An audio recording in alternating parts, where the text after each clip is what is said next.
Okay, so I am about done for the day. Switched from my half decaf to chamomile tea, and now I'm going to read to you the first section of my new novel. Um, this might be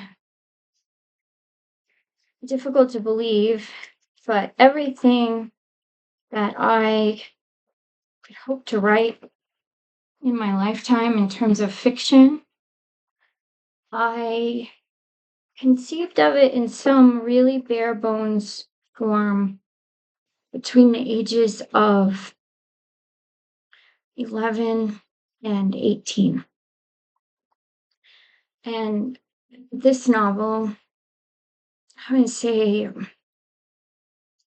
somewhere between 11 and 14 years old, I came up with it because it's actually a thought experiment. So I asked a really imaginative question, a what if question regarding sex and sexuality. And I can't tell you the central question around which the plot is built without spoiling it.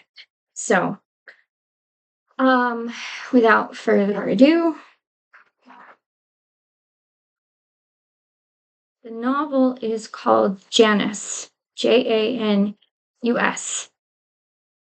and it begins with two epigraphs. I think that's the right word for it.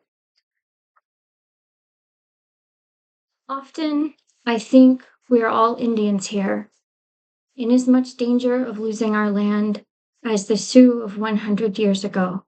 And if it happens, I fear we will meet with the same massive national indifference. Kathleen Norris, from her South Dakota, A Bicentennial History. And the second epigraph is this: the center of the universe is everywhere. Black Elk. And he was a Sioux chief. The novel is told in the voices of two characters: Rowena, who is a 13-year-old girl, and her older brother, who is 20, 21, thereabout.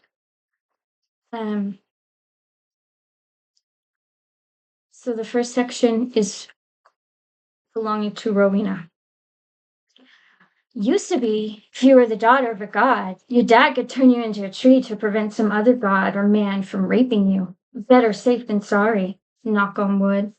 The Greco-Roman universe was populated by misogynist prudes who'd rather see their nymph daughters petrify and grow bark and get chopped into kindling than forcibly deflowered. Because if they got raped, you'd have to kill them. Toss them like so much spoiled meat, am I right? I am neither the daughter of a god, nor was I ever really in danger of being raped, unless, of course, you count statutory rape, which didn't exist back in the days of Ponius, Apollo, and the laurel tree formerly known as Daphne. But what did happen to me, Rowena, the chokecherry tree, in your backyard? Sorry, the realtor didn't tell you. Daphne's penance is unlike my penance, but it is a penance still. Girls in myth are always being punished for someone else's predilections.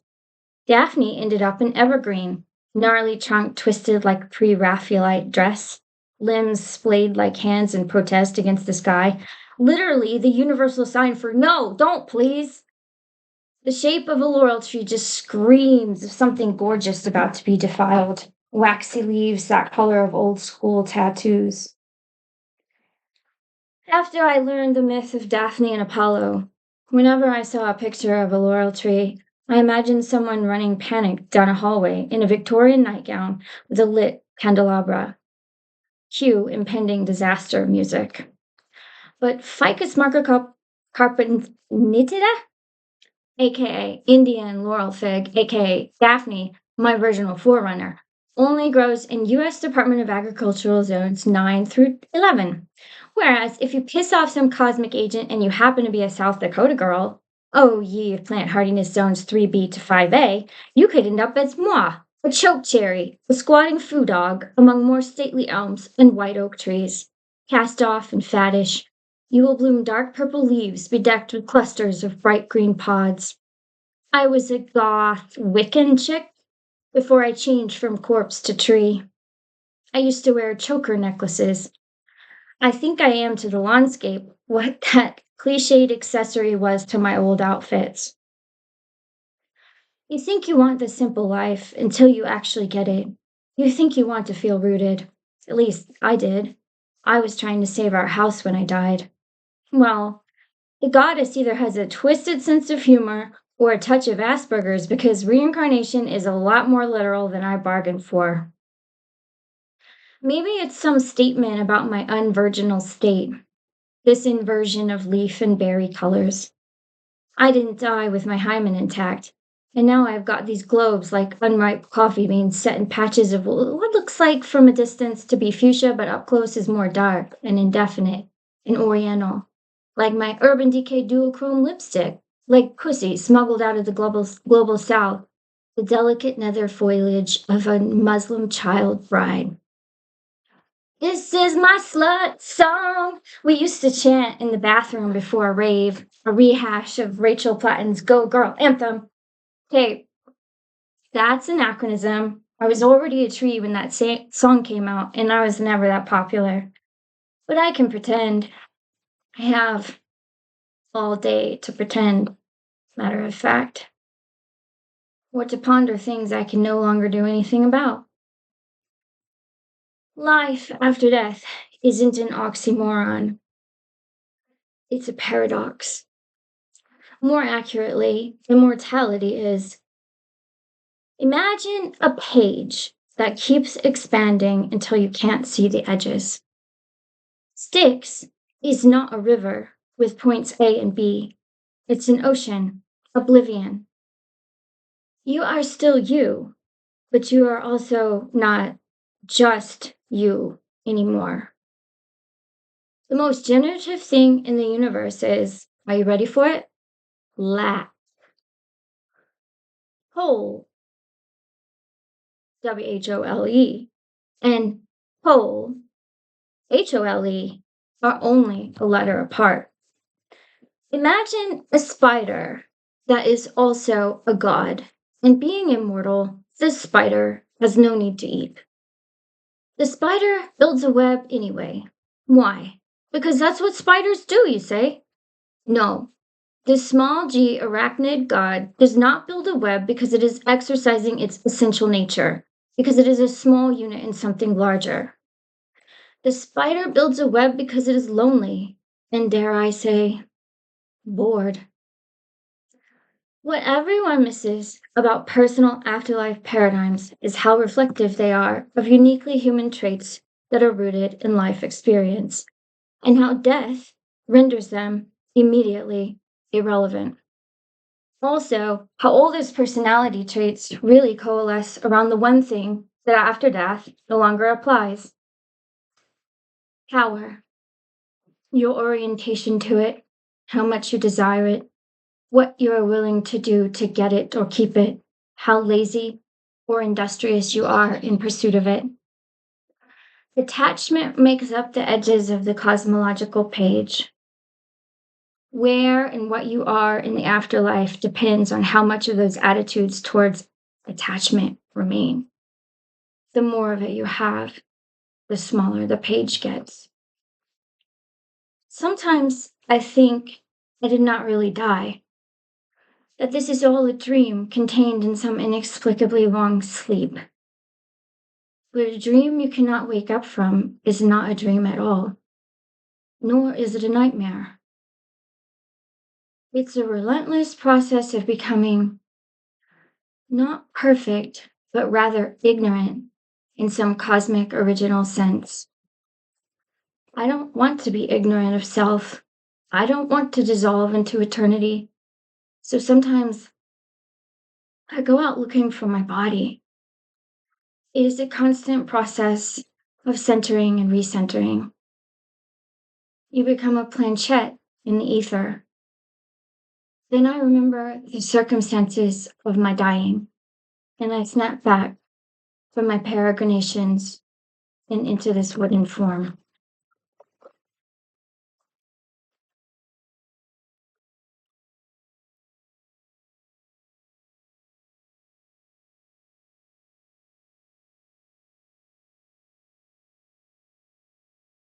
When you think of the afterlife, what do you imagine?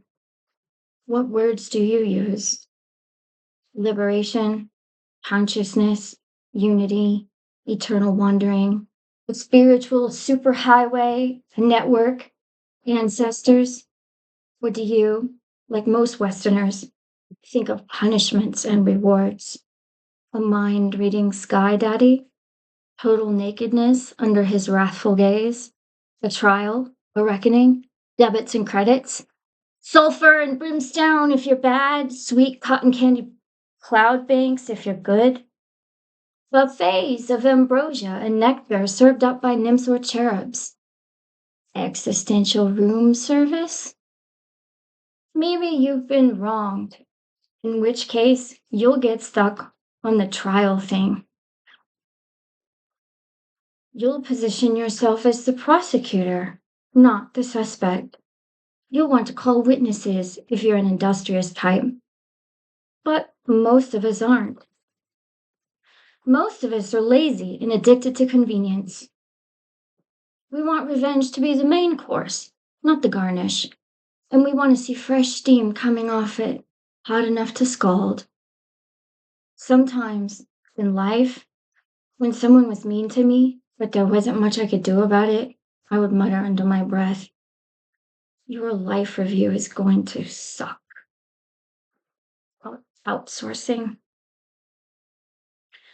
In life, I was a big fan of fates and furies and birds, winged feminine avengers. It was a little tooth and claw, admittedly. But if I had to steer you in the Occidental direction, I would say that the myth most central to my experience of the afterlife would be that of Tantalus. That buffet, that endless supply of comfort or comeuppance, it exists, and you're invited. It's just that you're going to have a really hard time enjoying it without a mouth.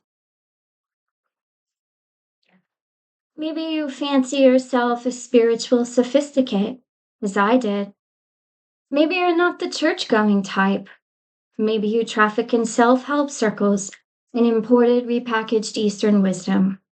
Maybe you frequent yoga studios or ashrams full of starry eyed devotees to some guru who perverts the peace that passes all understanding into a pitch line and who tells you that your task on the other side is surrender, non duality, shavasana, and your task in this life is to surrender your cash to his downline. Ah, karma meets capitalism. Okay, peace warrior, let me save you some money. Karma is to justice what the Starbucks extra foam oat milk skinny latte is to black coffee. You can clutch either one all you want. You just can't drink it. The longer I'm dead, the closer I feel myself getting to omniscience. You would think this would make me happy, the 30,000 feet view. It's highly selective, only I'm not the one doing the selecting. I plunge in and out of people, their lives, their stories, but I have about as much control over it as a worm in a mudslide. As a human, I was a nerd, so my fundamental concept of power was knowledge. But having knowledge without agency to act is like trying to hum without vocal cords. I call it quasi-niscience. Cosmology is a bitch. I miss everyone. I died young, but I have regrets. So, welcome to my tuneless slut song. Every season, someone hits replay, and I'm stuck in it now. Purgatorial walk, more stand of shame, and I can't take this dread deciduous dress off ever. Oh, and those winged creatures I so admired? Well, now I mostly experience them as lice who shit liberally on the surface of me. Fuck the birds, man. It could be worse, I tell myself. You could incarnate forever as a Siberian pea shrub, a legume, fixing nitrogen in the soil like some indentured peasant or prisoner of war, and peed upon by dogs as small as dachshunds. I am trying, with all the aimless dexterity of a talkative tree, to get the attention of your little blond son. He's roped your border collie to my trunk and is chasing him in circles around me. Bleak, late rainfall spits down. My leaves perk and bob under the pellets like nipples in cold water. I water thump his cheek. He shakes his golden bob, but doesn't look up. Little boy, up here! But what can I tell him? He's too young to understand anyway. This used to be Janus's backyard. I didn't start seeing Janus until Bo was back from Afghanistan. Back for good. In hindsight, so much was already shit sideways before he left the first time for boot camp and JTAC school. But because he was home and because I was 11, I didn't notice. No, things were better then. If they were bad or beginning to be bad, I didn't notice because I had a big brother and I didn't have to notice. After he left, however, I didn't notice because I didn't want to. I didn't notice, for instance, that my mom was paler and less bloated than usual. I didn't notice when she did the dipshit things she occasionally did more often. Things like let the only working pilot light on the stove blow out because she was bent over it to light a cigarette when she passed out. One day, I came down to make a bowl of cereal, and the room felt tilty, and there was a sulfurous smell like a wasted life. I didn't notice when her nails got a fungus, and she did nothing about it until one of them broke off like a brackish shingle while she was flipping the couch cushions. We have one of those rancid, plaid hunting lodge couches from the 60s with wooden insets as cup holders, and the cushions are ultra textured and her nail snagged and popped off like an old scab and got caught in the fibers. Her teeth, same story, sort of. I didn't notice the same way I wouldn't notice the slow creep of mildew grotting the shower tiles. None of them fell out, they just sort of got sucked back into her mouth like a rusty air conditioning vent. It was her jaw. I realized one day, in addition to the stains, her jaw was giving out. And I wondered how I would explain this to my brother, if he would be shocked when he saw her when he got off the plane. She used to kind of look like Sally Field and Norma Ray, wholesome, sunny, capable. Now she looked hard and beat up and like the grizzly bitch we all took her to be on the inside. The one who drove my dad off when I was just a toddler.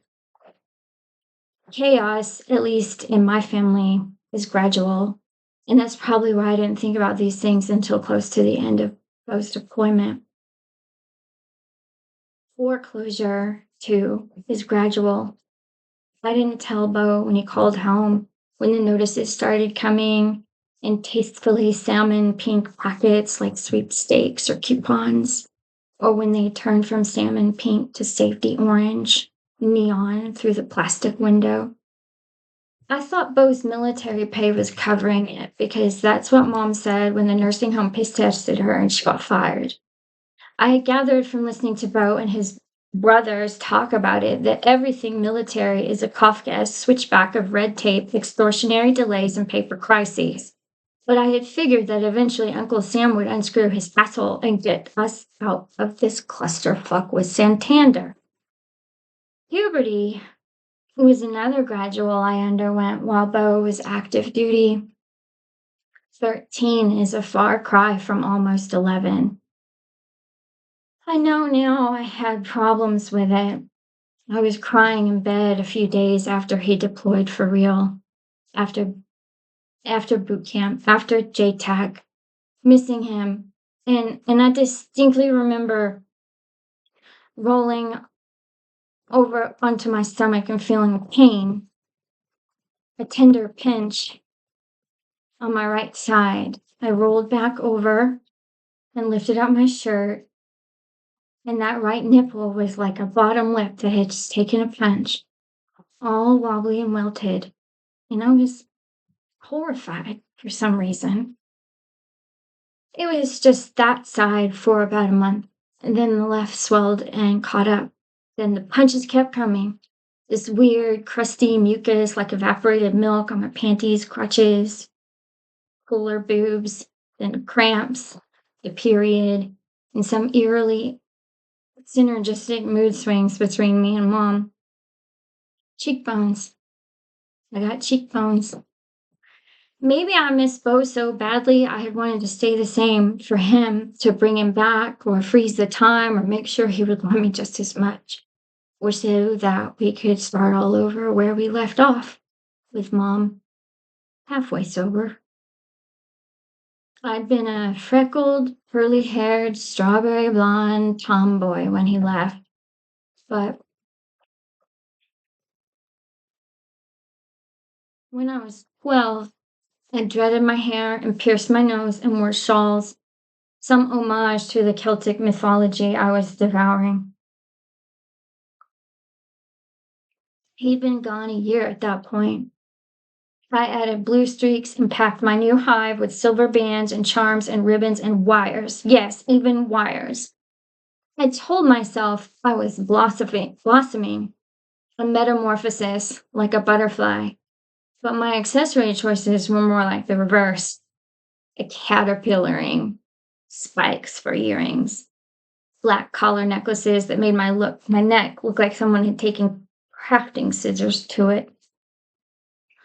I wanted armor. I wanted charms against the boys and the girls both. I was obsessed with ravens and crone energy. For a few months, I ate only tuna and Cheerios and lost about 10 pounds, which I hid in baggy jeans and flannel shirts. Mom asked me, "Why does your head look like a dream catcher and the rest of you like an old lumberjack?" I wanted to skip ahead to the end. I told myself I didn't want to end up like the bipolar, melodramatic automatons I saw other girls at school being. They tweezed and waxed and plugged themselves raw. They attacked their own faces every single time a pimple broke out like they were dressing game turkeys, exfoliating and irrigating with salicylic creams and dusting them over with concealer. They had Indian women in mall kiosks thread their eyebrows for like $50, then blasted each other on social media feeds, then took picture of their hardware on their cell phones, then ignored their targets/recipients, then went damn near insane when said targets either blew them up or blew them off. They all dressed the same, looked the same, which is to say, pretty and cute, but deceptively so and snide about it. Like if you hid a bomb detonator in a Hello Kitty alarm clock. Like how Fisher cats look like small, elongated teddy bears before they are provoked. I thought I was afraid of them, but I wasn't. I was afraid to compete with them. I didn't read Facebook. I read Specialist, Holinshed, Shakespeare. I didn't give a flip about Beyonce. I read about Boadicea and other druidic badasses. I hadn't yet been dumped by a boy for them, but my best friend of 5 years dumped me for them. Marissa was lovely but impressionable, a mousy blonde, classic intellectual lightweight. Fall of seventh grade, she melted like a vanilla soft serve into them. I'm just trying to get in touch with my core me. We've been friends for so long. I'm trying to set boundaries. Not into witchcraft, but I respect your interests, okay? Your core me? That's redundant. You mean your core, Marissa. Just your core. And it's not witchcraft. It's an ancient religious system which combines elements of animism and magic. Sometimes she'd look at me with pursed lips like she wanted to say something. Hello? Sorry? Then go dopey eyed and put her head down or pass me in the hall. Hair toss. Noli me tangere, bitch. But Marissa, that shit, that was nothing. Because we didn't lose my brother in the war, but we did lose him. Do you know what I mean? The person who left for Afghanistan was Bo. My big, solid as a grizzly bear, fiercely loving. The person who came back from Afghanistan was like missing parts, mentally speaking. Not distant, not having trouble expressing emotion because of vet or a man, but missing some critical synapses. A bundle of wires with frayed sheathing. I knew he had encountered IEDs over there. I knew what they were, loosely. Tripwires buried in sand and brush, leading to a detonator capable of being triggered by the lightest footfalls or pebbles shifting. What I didn't know was that after he had come through that labyrinth of death and dismemberment, he would come home with the equivalent of tripwires inside him, seeming to radiate out from him, and I would have no way of knowing how to tread, how to navigate around the tracings of a carnage I could not see. Sometimes he'd just be sitting there, and his whole body would tense up, his spine and arms stiff like a rifle. But if you touched him, he'd be shivering like a dog expelling poison, or he'd limp and lurch his way through a sentence. Ordinary tasks would exhaust and frustrate him. He'd be fixing a leak under the sink or installing new locks on the doors and drop a wrench or a screwdriver, then throw it across the room like all the mechanical world, once a source of mastery, was now a profound mockery. Sometimes I'd come downstairs in the early mornings and see him at the window standing guard for nothing, just watching wan sunlight infiltrate the ridge of pines on the property line. And I'd know he hadn't slept. His face had the haggard, drawn expression of a priest who had just attempted an exorcism and lost. Sometimes it took him a really long time to acknowledge my presence in the room. I wasn't as relevant sometimes up close during these episodes. I got the sense that I used to get when I interrupted him at target practice, but deeper than that. His eyes were cold and unfiltered. He tried to act like he hadn't been standing there all night. He'd try to smile, but it was a gesture full of weak, sinister compromise. What I didn't expect was that, as different as Bo was to me now, I was as different to him. Not necessarily in a bad way, but there were fatherly shades of disappointment coming off him all the time, and I resented them. Yeah. And all of that may only serve to partially explain why I did what I did.